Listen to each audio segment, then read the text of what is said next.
Here's nearly half a kilo of pieces of Boulder Opal from central Queensland. It's a bit of a mixed batch.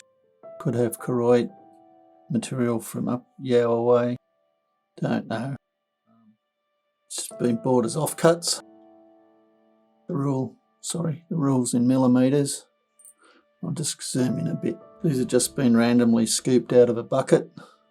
There'll be a few deals of this. Basically, this piece has been rubbed and polished by the looks. Other piece has been rubbed a bit. Little stone there.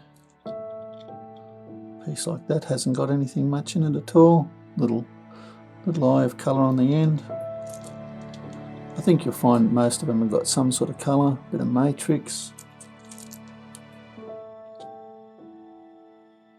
Piece with patterns. It's just a little bar on the end there. That's all it is. Fortunately it doesn't go in. Other pieces like this. Like I say, it's been randomly cut, picked out of the bucket. Some mightn't have so much on it.